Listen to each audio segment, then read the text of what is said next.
It's going to be a longer video. I'm going to discuss this folder right here in your Golden Harvest V3 Saber. Essentially what this is your effect fonts slot. This is how your blade is lit and how your blade behaves. So if you can see, you open it up and you have all of your inhilt options and all of your NeoPixel options down here. So you're going to have, if you have a NeoPixel setup, you're going to have one of these selected. If you have an inhilt setup, you're going to want to have one of these selected, the one that's relevant to what LED setup you have. You've got NeoPixel Basic, Default, Extended, and Custom. This is the one that I always use because I like to make my own blade style and I like to mix and match my own color profiles with the blade styles. This one is very adequate. If you buy the Saberforge sabers, it'll come with this one as the default slot.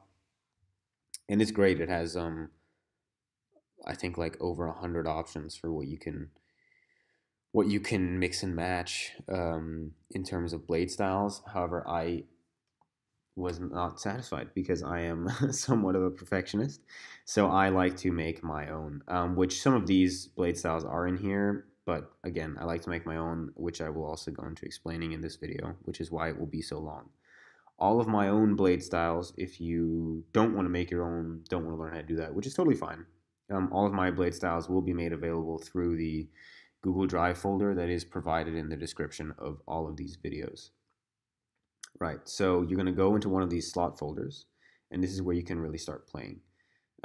So what I'm first going to explain is what these are, these preferences.txt files. Essentially, these are just assigning different blades and colors to your sound fonts. So this is preferences 1 for sound font 1.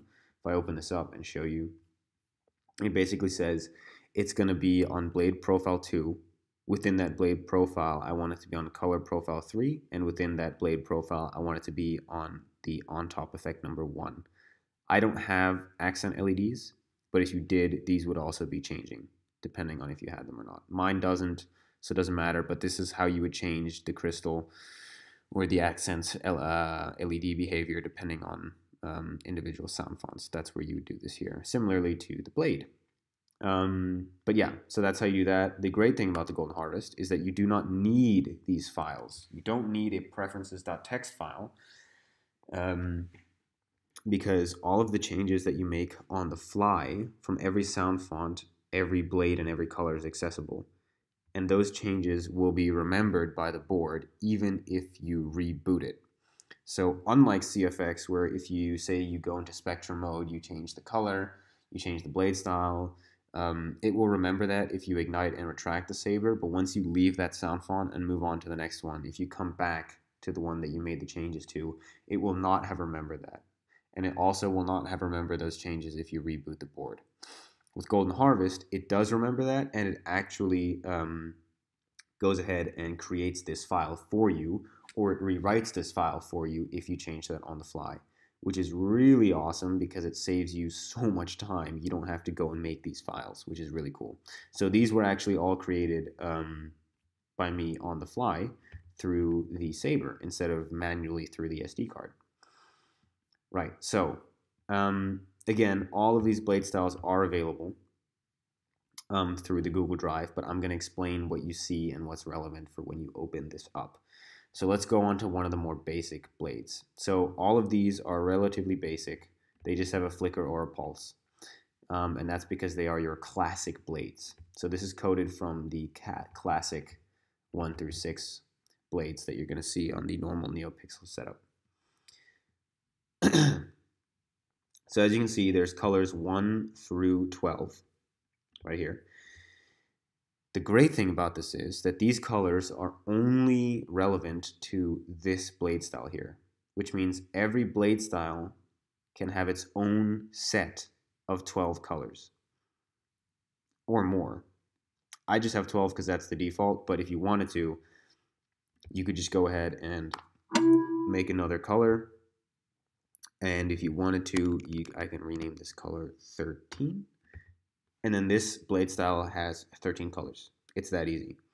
I don't want that because I don't need more than 12. But if you want it to have more than 12 colors, you can have more than 12 colors, which is awesome. And it allows you to have honestly an infinite amount of colors because you can go ahead and create 3 identical blade styles to this and have all of them have like only different types of reds, only different types of blues, or only different types of greens. It's like completely up to you what you do, which is really cool. And unlike CFX where you're limited to 32 colors and 32 blade styles, you pretty much have an unlimited amount of possibilities with the Golden Harvest. And this is where it begins to venture into that like baby Profi territory. And unlike Profi, it's got a lot more space because it saves all of this on the SD card and not on the board. Anyway, so those are your color profiles. Here are your on-top effects. You can read about what each of these are in the Sabertech Golden Harvest V3 manual. I recommend doing that. This is where you're going to have your unstable effects, your thunderstorm effects, your focus deflection, all sorts of different things can be found on these on top effects. Yeah, I mean, like I said, it's not really all too relevant what these are. I usually leave these alone. I think I've really only messed with these once for my second sister blade style, but most of the time I just leave these alone because they're adequate the way they are. This right here is really what you want to mess with for making your own blade styles. This blade.wave is also relevant. This basically just announces what blade it is. Classic 2. So this is the second blade in my Effectfonts slot, so it just says Classic 2. Right, this background.txt file, this is like the meat and potatoes. This is really what you want to look at. So this changes the behavior of your blade.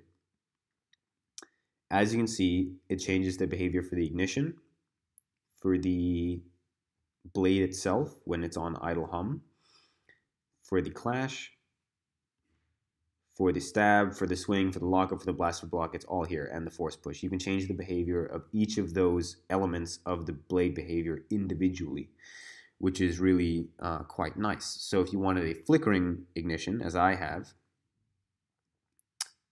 so as the blade ignites, it flickers.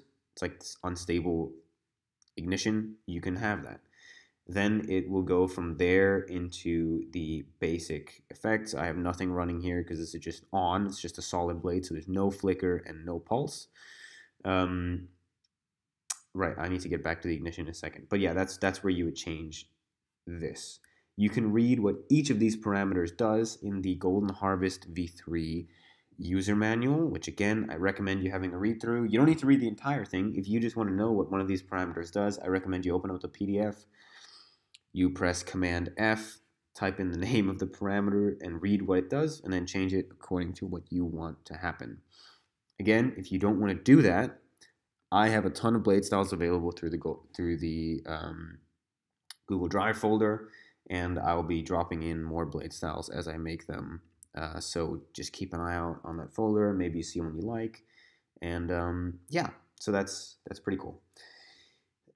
Right, this is also relevant for making your blades. This is essentially how your ignition behaves, if it behaves differently at all. So you can set the pulse or flicker here, but this is where you set things like a tip flash, a base flare, the position of the ignition. This is, so mine starts at 0 and goes up to 100% of the blade. I could have it set from 50 to 100% of the blade, so it starts from the middle and goes to the top and bottom, or it doesn't even reach the top if I wanted to. Right here is if there's a stutter, how fast is the stutter, those types of things. Again, Google what each of the values will do in the, don't Google it, look at what it is in the user manual. Size of the tip flash, size of the base flash. I leave these alone because there's not much you need to do with these. This is just how long it is. So it can go a bit over the length of the ignition. I have it set to that just because I quite like that. And then this is also relevant for the pre-on effects. So if you have this set to 1, then it will play lighting effects for your pre-on and post-offs. If you have this set to 0, it will not. I like the lighting effects because they just bring the saber to life a bit more. And then this is how intense they are. I have them set to 0 and 10. Essentially, what that does is it means that the basic effects are not being used at all, but the intensity is 10. So it will only use 10% of the blade. It won't go all the way up to the top, which means like there's not like an insane amount of light for the pre-on, but there's a little bit, just a little bit. Right, that's what that does. So now let's go into one of the more complex blades and explain what those do. Essentially the same thing, however, there's a bit of a variance there. So let's go into this one. The color profiles are different. So let's just open this, or not. Let's just open this one because it's red. It's easy to explain. Something I forgot in the last one is this is the color of your tip flash and base flare. So in this, it's white. 255 is the max. And they're all on, so it's a white tip flash and a white base flare. It's RGB as it is in most sabers, so you can code color however you want there. Then comes your wave color. Again, 255 is the max. As you can see, this is coded to red. Then your clash color, this is coded to white. This now is where it gets interesting. So as you can see, this is a wave blade, which means that the wave color is red. The clash effect also has a wave effect, if that makes sense. So it also has a set wave color. The stab effect, however, does not have a wave effect. It does not change the behavior of the wave blade. Essentially, the wave blade will run the way it does.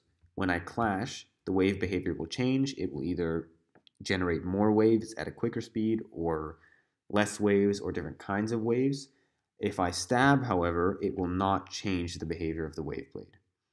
All you will get is that lighting effect on the stab, and that is why it is set to this regular color coding rather than the wave color coding. That's why it looks different. In all your classic blades, it will look like this. In all of your other blades, there will be specific coding for the type of blade that it is. I hope that makes sense.